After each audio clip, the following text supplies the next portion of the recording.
Et en fait, moi, j'ai eu la chance de ne pas tomber, si on veut, du mauvais côté du trading. Beaucoup de personnes qui viennent sont des personnes qui, avant ça, ont passé des années à se faire démonter à droite, à gauche, à droite, à gauche. C'est quelque chose dont je parle pas ultra souvent sur YouTube, sur le réseau ou quoi. C'est que techniquement, mon trading, je pourrais le scaler bien plus que je ne l'ai aujourd'hui. Que ce soit pour quelqu'un qui soit déjà expérimenté et quelqu'un qui ne l'est absolument pas. Tu vois ce que je veux dire ou pas? En fait, tu arrives vraiment à simplifier pour n'importe qui le trading, entre guillemets. Même quelqu'un qui est paumé, il peut se retrouver très facilement, tu vois. La question, c'est aussi combien de temps ça lui a pris, combien de temps il a été focus pour réaliser cette performance.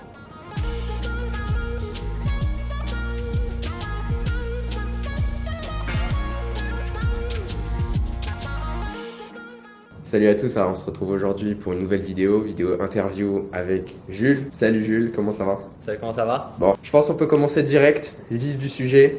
Jules, présente-toi, qui tu es, qu'est-ce que tu fais? Parle-nous un peu. Pourquoi déjà on fait une vidéo ensemble? Ok. Alors, moi je m'appelle Jules, j'ai 23 ans que j'ai pris aujourd'hui. Ah, c'est ton anniversaire aujourd'hui? Ouais. Incroyable, ouais, c'est vrai. anniversaire Jules. Merci beaucoup. Et puis, je suis membre de la formation depuis maintenant bientôt 2 ans. Et j'ai commencé le trading en fait. Avant, j'ai pas été très scolaire. J'ai jamais fait beaucoup d'études ou quoi que ce soit. Je travaillais en brasserie. Et un jour, sur un coup de tête, j'ai décidé de partir à Londres pour apprendre l'anglais, pour vraiment faire ma maturité bilingue. Je suis parti donc du coup pour travailler dans un restaurant là-bas. Et en fait, j'ai commencé à fréquenter une fille qui venait à ce restaurant régulièrement. Et en fait, son papa, il se trouvait qu'il travaillait dans un fonds d'investissement.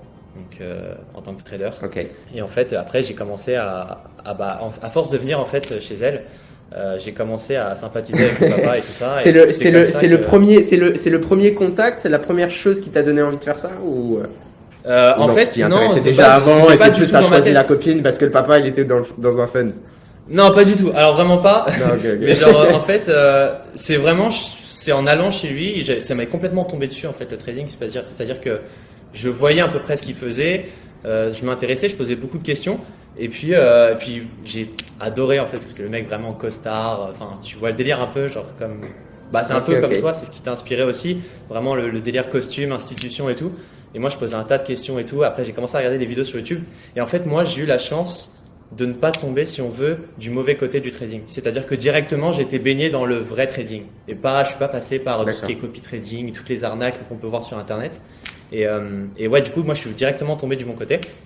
Et puis, en fait, après, j'ai commencé à apprendre juste les petites bases. Vraiment, c'était très flou. J'ai passé à peu près un peu plus d'1 an à Londres. Et après, je suis rentré en France et je suis resté à peu près 6 mois. J'ai continué à travailler dans une brasserie où j'étais. Et quand je suis rentré, je suis directement tombé sur toi dans le trading parce que je savais en fait faire le tri entre les vrais et les faux. Tu vois ce que je veux dire? D'accord. T'avais pu parler à quelqu'un qui avait de l'expérience, qui était dans ce milieu-là. Donc, de par ça, t'as pu oui, en fait, ouais, c'est ça. Je savais ce que c'était les scammers, on va dire, et est-ce que c'était un vrai trader. Donc du coup, je suis tombé en fait sur ton profil et puis j'ai tout de suite compris que voilà quoi, c'était du vrai, c'était de la vraie information. Puis en plus, tu as le côté fondamental où il y a très peu de gens, on va y revenir après, mais qui l'enseignent entre guillemets. Et puis moi, c'est vraiment le côté en fait économie qui me passionnait autour de tout ça. Donc vraiment apprendre comment fonctionnent toutes les banques centrales. Comment tout est corrélé et tout ça, et c'est ça vraiment je trouvais hyper classe de connaître. Et puis même je pense qu'en dehors de ça, c'est quelque chose qui est important à connaître, comment fonctionne toute l'économie, les banques centrales et tout ça. Du coup j'ai commencé ta formation, je la faisais en fait, j'étais un peu psychopathe parce que je faisais beaucoup d'heures où je travaillais avant, et quand je rentrais vers 1h et 2h du matin, j'attaquais ta formation et tout ça, et environ à peu près, je l'ai fini moi ça a mis du temps parce que j'avais pas beaucoup de temps, mais j'ai mis presque 2 mois à la finir, et puis voilà quoi, genre tout simplement c'est comme ça que j'ai été baigné. Et puis aujourd'hui, je suis plus du tout en France. Je me suis expatrié en fait en Malaisie. Enfin, je suis pas fiscalement encore expatrié, mais je vais attaquer. Mais du coup, alors attends, on backtrack un peu. Du coup, c'est quand t'es allé à Londres, c'était il y a combien de temps? Que t'as un peu découvert et que tu t'es un peu tombé amoureux du trading en parlant à quelqu'un qui était dans ce milieu-là. 2022. Donc il y a 2 ans. T'as rejoint le programme, c'était quand? Quand je suis rentré, fin 2022, si je dis pas de bêtises. Ok, fin 2022. Ça fait donc ça fait un an et demi, 2 ans quoi. Ouais, à peu près ça, quasiment. 1 an et quelques mois. 1 an et demi, 2 ans. Ok. Voilà, comme ça. Et donc dis-moi, donc à ce moment-là, tu étais en France, brasserie, tu faisais ça le soir. Ça a été quoi un petit peu tes débuts? Comment t'as commencé à te lancer? T'étais d'abord en démo, direct réel, tu t'es pris une claque. Démo. Démo, Ok. directement démo. En fait, comme je disais, j'ai vraiment eu la chance d'être directement du bon côté. J'avais directement les bons réflexes. Du coup, je suis directement tombé. D'accord. Ouais, En vrai, connaissais les bons c'est un énorme avantage parce que c'est vraiment quelque chose qui freine tellement de personnes. C'est que, toi-même, tu sais, je le vois, tu vois, dans le programme, dans le groupe, etc. Beaucoup de personnes qui viennent sont des personnes qui, avant ça, ont passé des années à se faire démonter à droite, à gauche, à gauche par société MLM, trucs de copy trading, structure pyramidale, scam de ci, scam de. Enfin, tu vois. Quand tu leur demandes le fondamental, ils connaissent pas, absolument pas. Alors que, enfin, non, je sais pas, et très souvent, c'est des personnes qui vont avoir, tu vois, je sais pas, 2 ans d'expérience, 3 ans d'expérience, et tu leur demandes, bon, bah voilà, on va voir un petit peu tes track records, tes journaux, les ci, les ça, tes stats, voir ce qui va pas. Les gens, ils ont rien en fait. Et malheureusement, c'est 2-3 ans que tu passes dans le vide. Il n'y a rien à apprendre de toute cette expérience. Alors que, de manière générale, tu peux techniquement atteindre une rentabilité en étudiant juste ce que toi-même tu fais. Tu vois ce que je veux dire par trial and error, faut pas être trop con évidemment, mais ouais. Donc, ok. Et maintenant, là, si on prend, donc ça c'était il y a 1 an et demi, 2 ans, si on fast forward à aujourd'hui, donc là, t'es expatrié aujourd'hui à Kuala Lumpur, en Malaisie. C'est sympa, c'est un endroit que je regardais avant que je bouge à Panama. Ça a l'air vraiment cool, j'en ai entendu du bien. Et du coup, si on regarde là les 3 derniers mois, de ta vie, où est-ce que tu en es un petit peu? Est-ce que tu trades full time? Est-ce que tu as arrêté le trading? Est-ce que tu t'es lancé sur autre chose? Est-ce que c'est quoi un petit peu la situation? T'en es où? Alors, moi, je trade full time, effectivement, et donc je suis sur FTMO. J'ai un compte à 6 chiffres, donc à 100K. Et là, je suis en train de faire un deuxième, donc je suis dans la phase de vérification. Et puis, sinon, oui, je trade complètement à full time. Et après, voilà, j'avais prévu quand même, je suis pas stupide, j'étais parti avec une enveloppe de côté. Parce que faut savoir que moi, quand j'étais chez mes parents, j'avais un peu entre guillemets le glitch de pouvoir épargner massivement. En plus, je gagnais plutôt bien ma vie là où j'étais. Ce qui faisait que je pouvais vraiment épargner très rapidement et beaucoup. Donc, je suis parti avec une enveloppe de sécurité parce qu'on ne sait jamais, il peut toujours y avoir des mois négatifs, des mois qui sont pas terribles, quoi que ce soit. Et puis, c'est toujours plus rassurant d'avoir une enveloppe entre guillemets. Et puis, c'est ça, et d'avoir minimum 6 mois, comme ça, t'es tranquille mentalement. Tu sais que même si t'arrives une dinguerie là-bas, t'es pas. Non, clairement. Ouais. Puis je suis parti avec j'ai attendu bien évidemment d'avoir mon premier compte avant de partir à l'étranger.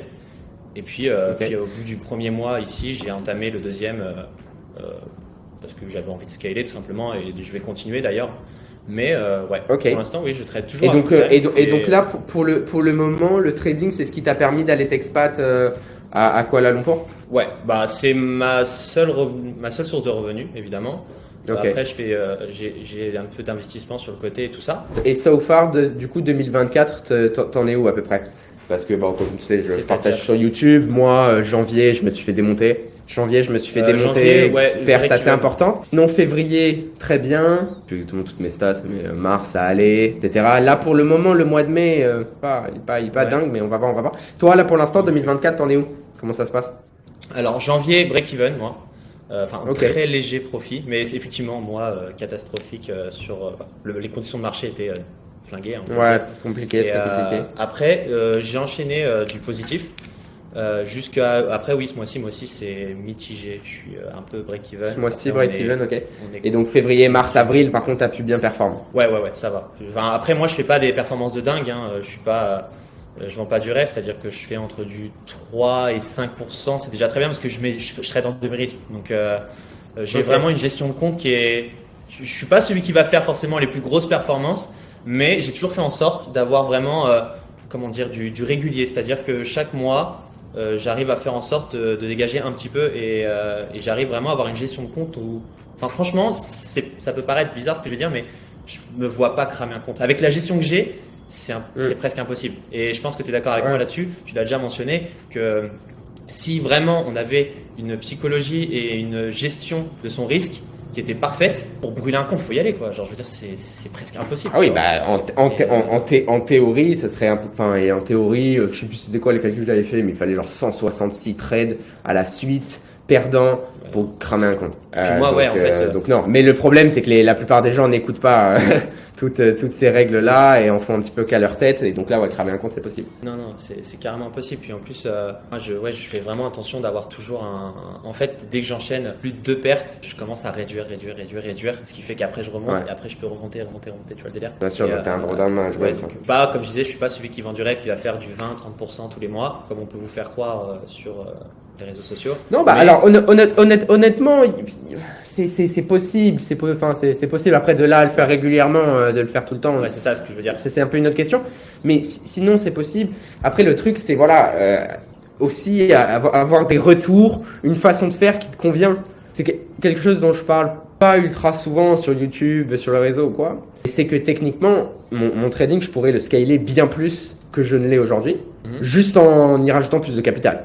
Tu vois, clairement, mon capital, il n'est pas déployé à 80% sur mes comptes de trading, jamais de la vie. Donc, je trade une petite marge de ce que j'ai. Et donc, évidemment, pour gagner plus, j'aurais juste à prendre plus de capital. Et mathématiquement, ce serait le truc le plus logique et ça serait nickel. Mais la réalité, c'est que je gagne déjà très très bien. Et je ne suis pas ultra à l'aise et confortable à prendre les risques en plus. En fait, je passe la barrière où ça me donne plus de négatifs que ça me donne de positif. Le positif monétaire que ça va me donner en plus, ça ne change plus ou moins rien. Mais le stress négatif en plus, l'impact perso de ces montants, impact négatif. Ça vaut pas en fait Et ça, c'est quelque chose qu'il y a beaucoup de gens, surtout s'ils sont dans la situation inverse où ils n'ont pas assez de capital, ils comprendraient pas. Et tu vois, souvent on voit des gars qui vont parler de performance par exemple et qui vont dire non, c'est complètement impossible parce que ça veut dire que quoi, si tu arrives à doubler ton compte en un an, tu doubles, ouais, t'es milliardaire à 30 ans. Oui, alors après, le problème, c'est que mon compte de trading, c'est pas 100% de mon net worth que je le mets dedans. Enfin, c'est pas comme ça que ça marche. En mathématiquement théorique, oui. En vrai, non. C'est pas ça. Ouais. Mais, pour moi, et donc, toi qui as pu faire, toi qui as pu faire le programme, qui aujourd'hui est rentable, qui peut en vivre, ça a été quoi vraiment les points clés que tu as su retirer qui t'ont permis d'atteindre ce stade finalement de rentable assez rapidement? C'est dur à dire parce qu'en vrai, ça serait mentir de dire qu'il y a des modules qui sont moins importants que d'autres. Il y en a beaucoup qui sont, ils sont tous entre guillemets essentiels. En plus, moi avant ça, j'avais vraiment très peu de bases. Et en vrai, la formation, elle est extrêmement complète et je trouve qu'elle est vachement adaptée, que ce soit pour quelqu'un qui soit déjà expérimenté et quelqu'un qui ne l'est absolument pas. Tu vois ce que je veux dire ou pas? En fait, tu arrives vraiment à simplifier pour n'importe qui le trading, entre guillemets. Même quelqu'un qui est paumé, il peut se retrouver très facilement, tu vois. Pour moi, après, c'est le fondamental parce que je trouve que c'est nécessaire de connaître l'économie, ce qui se passe à l'extérieur, parce que c'est pas seulement ce qu'on voit sur les graphiques. Enfin, il y a beaucoup de gens qui se résument au trading uniquement les graphiques, les bougies, genre tac, il y a un petit dessin qui fait comme ça, du coup ça veut dire que, mais pas du tout. Je veux dire, demain, j'en ai un exemple, mais s'il y a la Banque du Japon, enfin le Japon où il y a un tremblement de terre et que forcément ça va impacter la monnaie, sauf que tu l'as pas avec le technique, tu prévois pas, c'est impossible, tu vois. Et il y a beaucoup de gens qui vont dire le fondamental c'est pas utile, si. Enfin, je veux dire, c'est le fondamental comme son nom l'indique. Ouais, non, bien sûr. Et souvent le côté technique. Alors, c'est très important. C'est très important. Moi-même, on est un peu obligé de l'utiliser en fait parce que c'est le prix. Donc, au bout du compte, t'achètes, tu revends, c'est des prix. C'est pas du vent. Donc, c'est important dans ce sens. Et c'est pas ce qui est compliqué.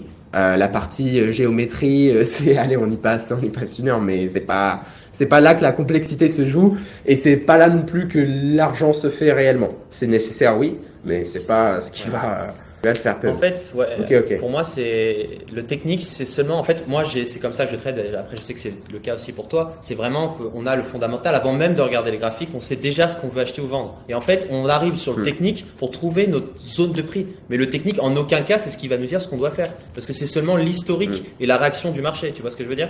Et en fait, c'est ça. Et puis, en plus, toi, je trouve que c'est bien parce que tu montres une façon de trader en technique qui n'est pas, tu n'utilises pas 1 million d'indicateurs qui servent à rien.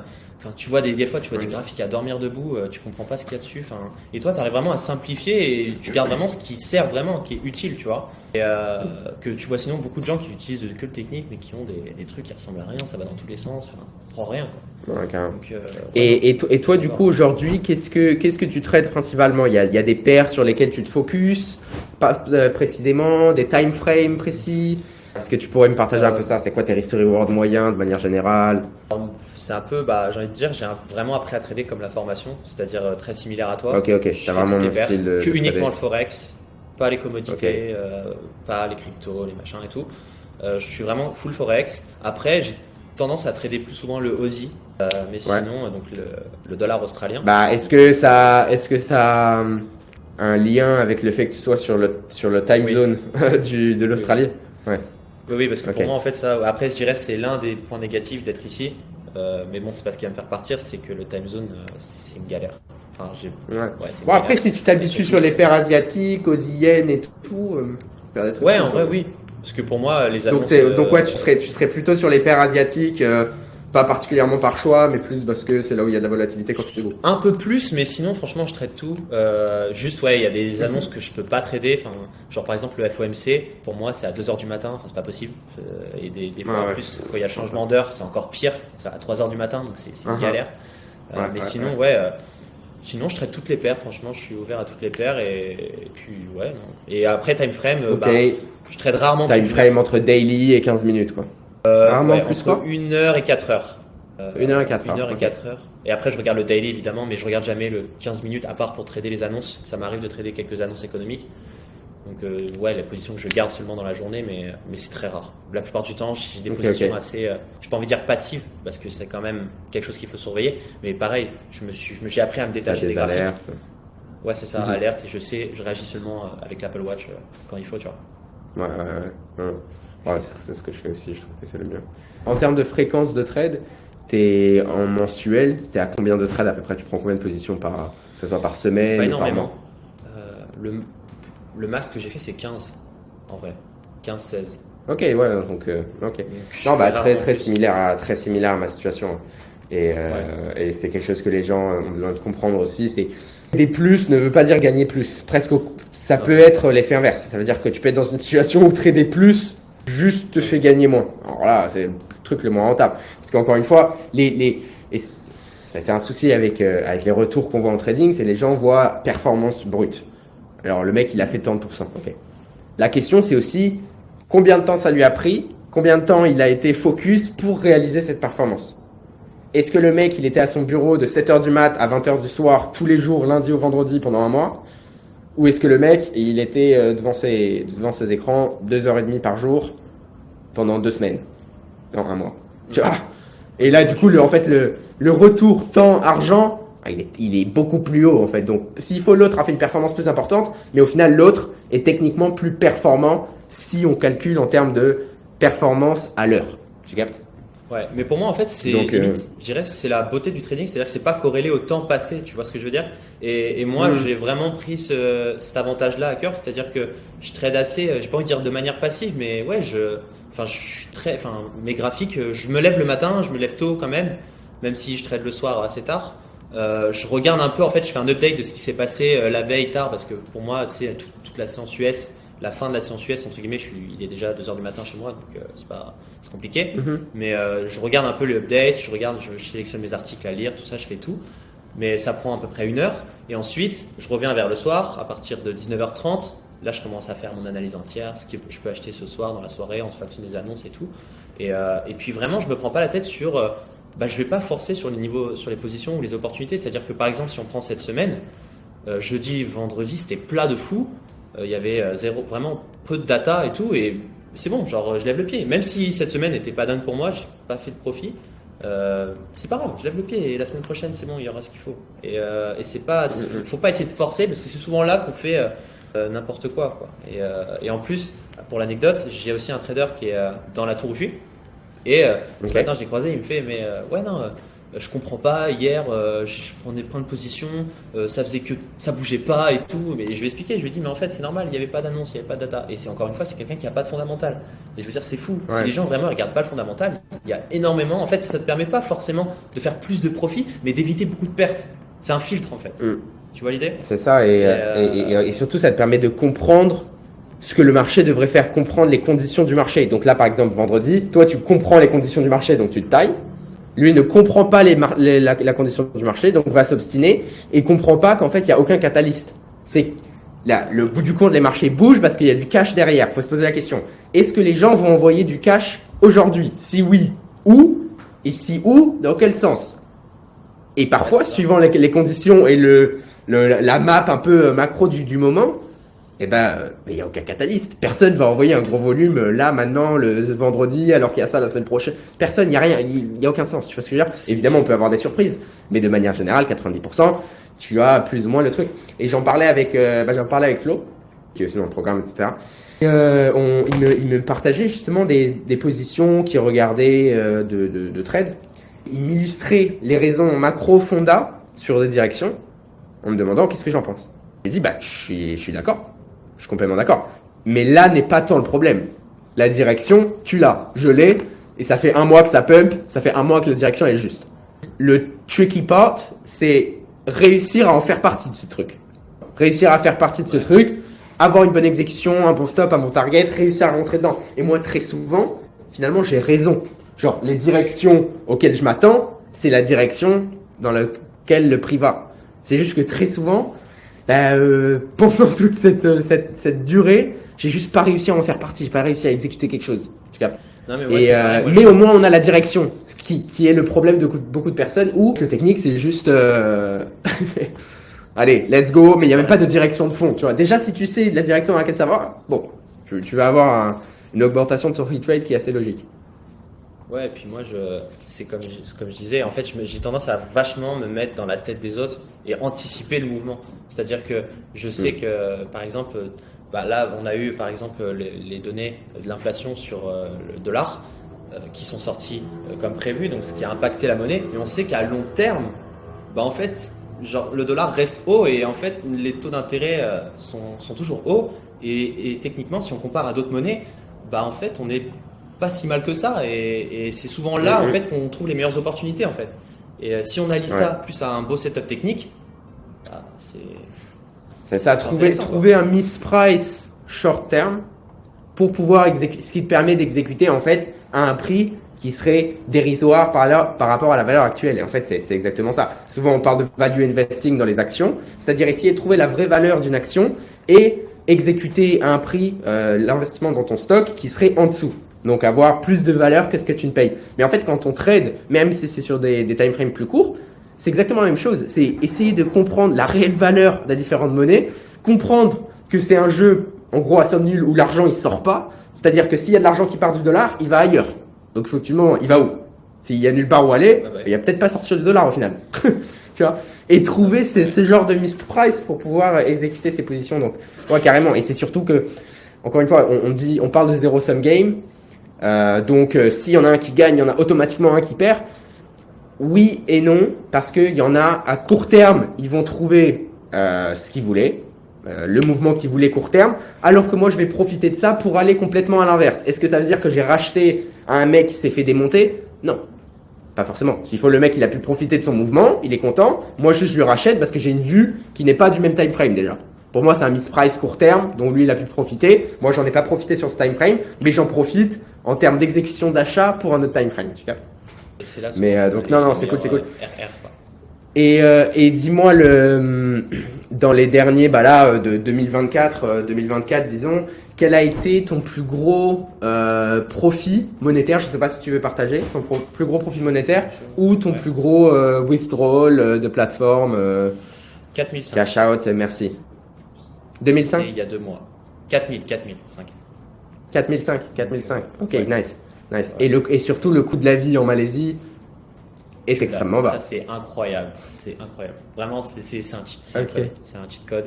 Tu peux m'en dire un peu plus? Parce que, évidemment, un des énormes avantages du trading aussi, c'est que, tu as la liberté, je déteste ce mot, mais liberté géographique réelle, où tu peux réellement être où tu veux, même si on en avait parlé, mais moi, le time frame asiatique, j'ai vraiment du mal à m'y habituer, ça m'en fout.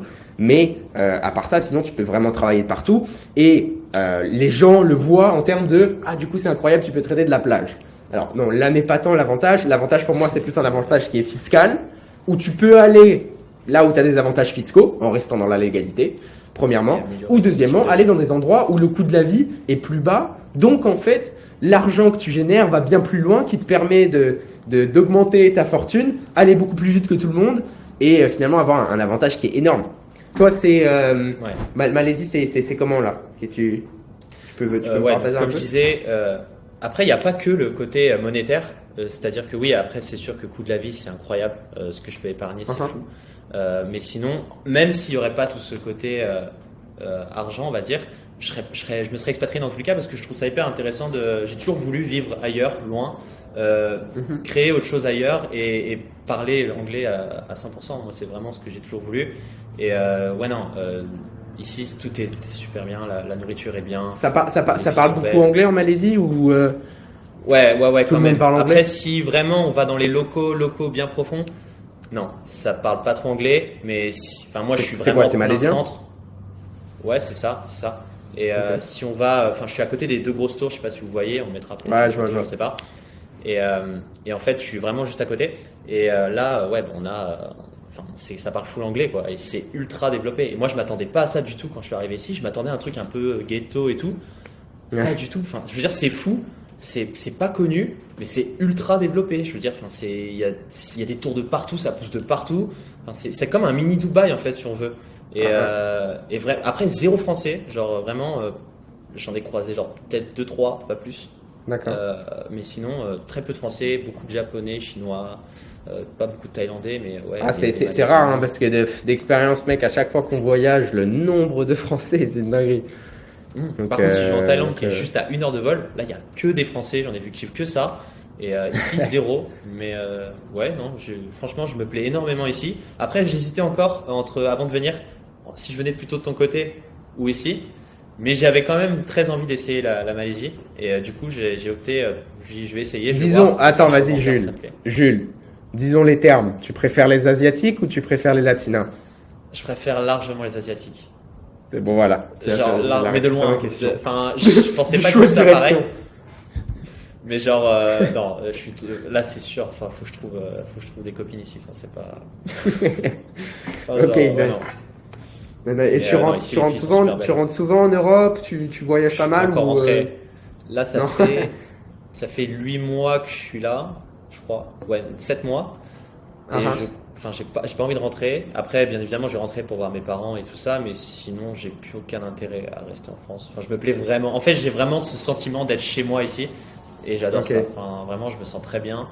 Et du coup, si on regarde un petit peu là dans ton parcours en tant que trader, c'est quoi les principaux obstacles que tu as rencontrés?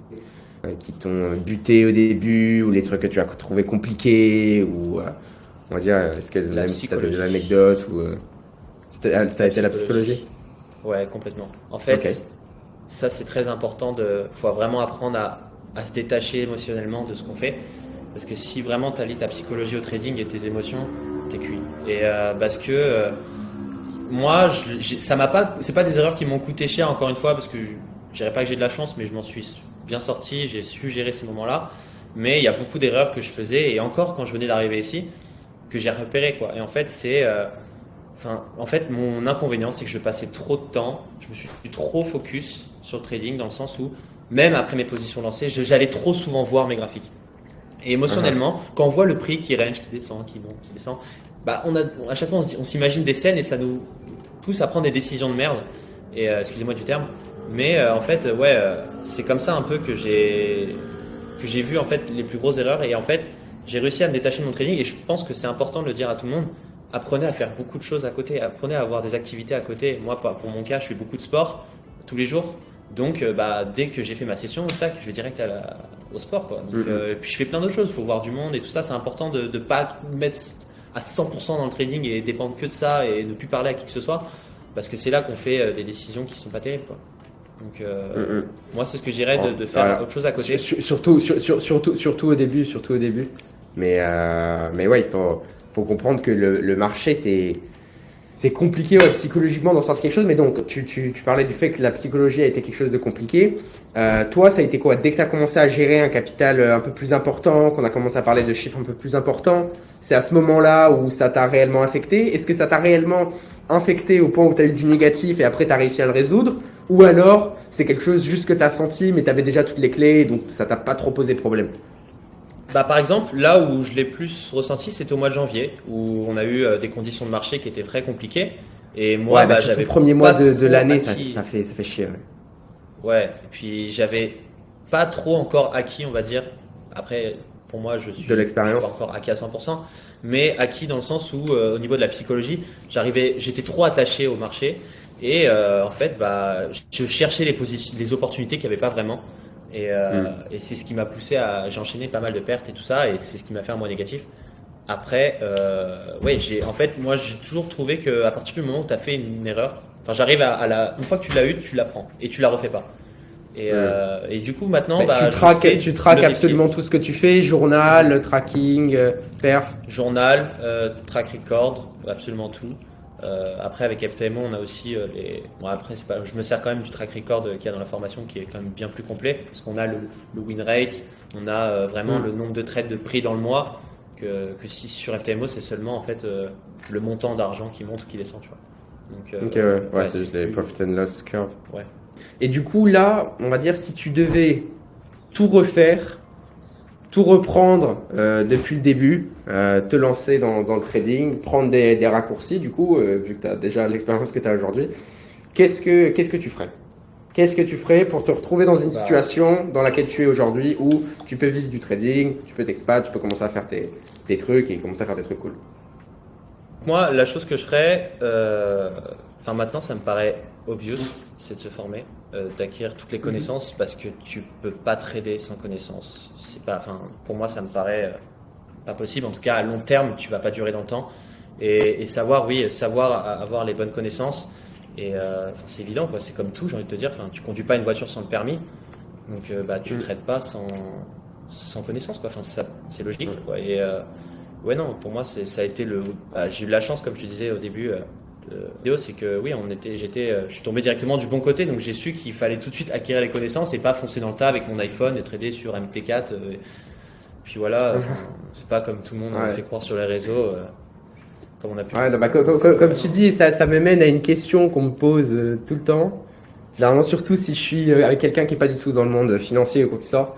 C'est toujours, ah, t'es trader et tout, ok, incroyable. Ben, ce serait quoi un conseil que tu aurais pour les gens qui veulent se lancer dans le trading? C'est genre, c'est tellement vaste. Voilà, je prends l'exemple souvent, mais c'est comme si tu dis à un chirurgien du cerveau, là, comment on appelle ça, les neuro quoi? Les neurochirurgiens, tu lui demandes, ouais, t'as pas un conseil pour faire neurochirurgien? Et tu dis neurochirurgie, genre, qu'est-ce que tu...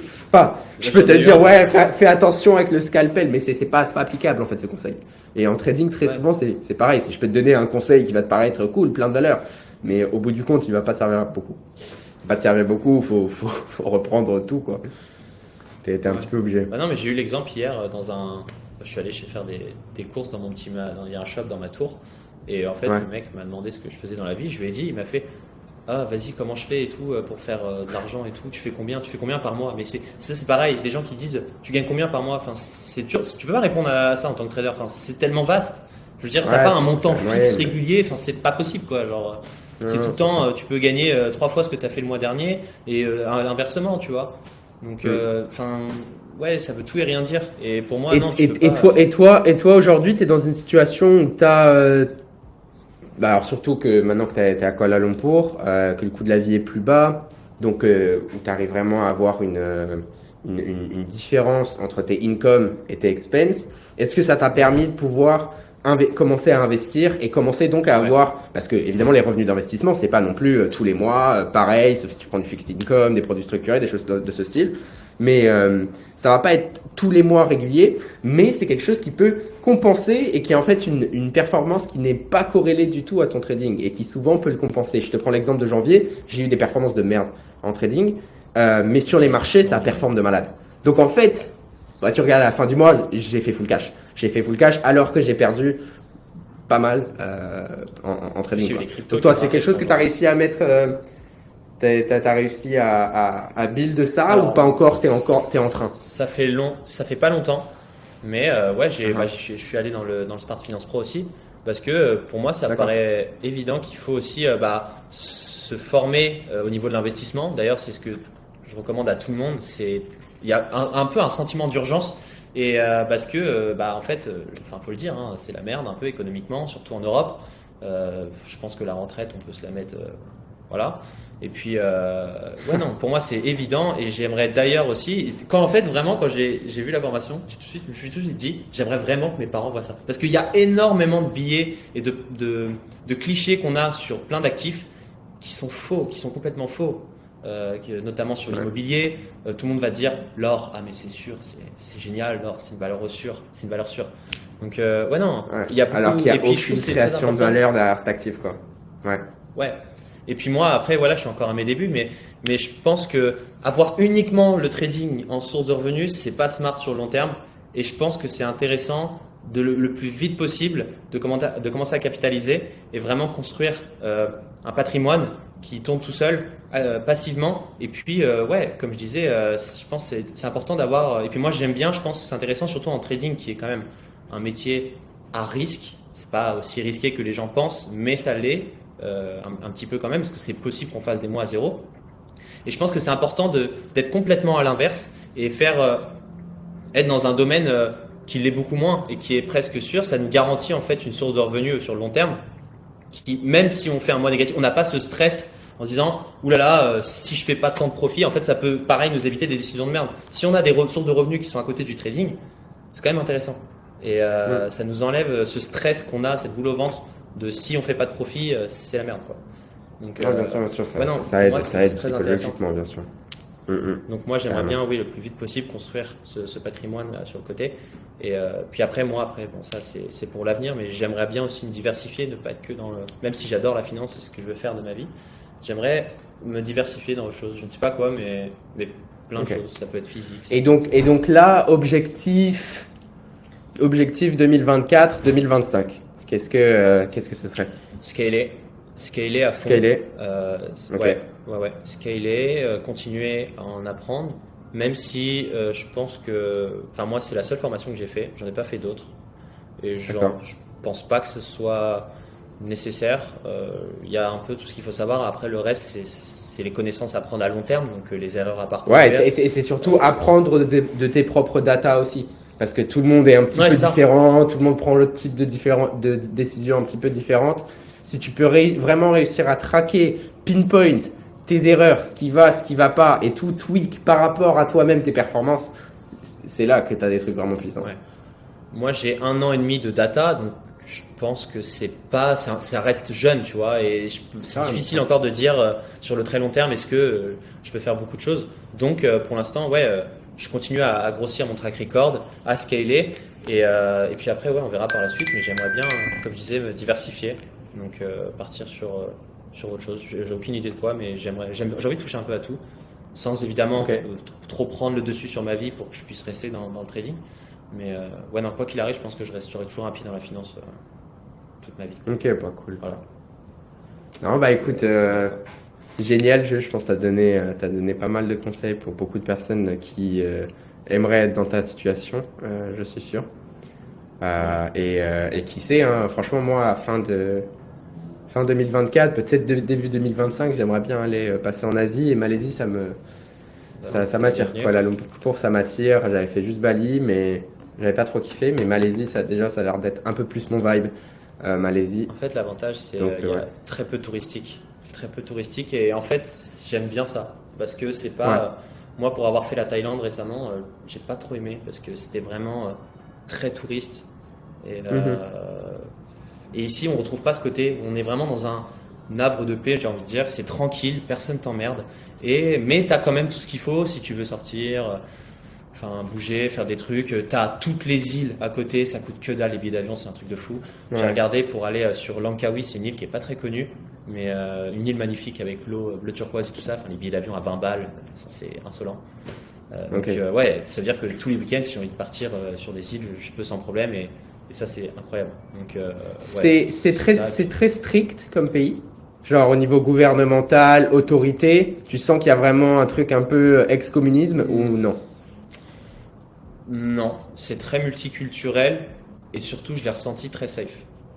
Je sais pas comment c'est à Panama, je sais que c'est assez safe aussi, mais ici j'ai jamais vu. Alors Panama c'est assez safe, oui, mais je pense que ça n'a rien à voir avec la Malaisie. Tu vois, ici, tu peux te balader avec ton Glock, etc. Je pense en Malaisie, tu te balades pas avec un flingue dans la rue. Si? Non. Très safe.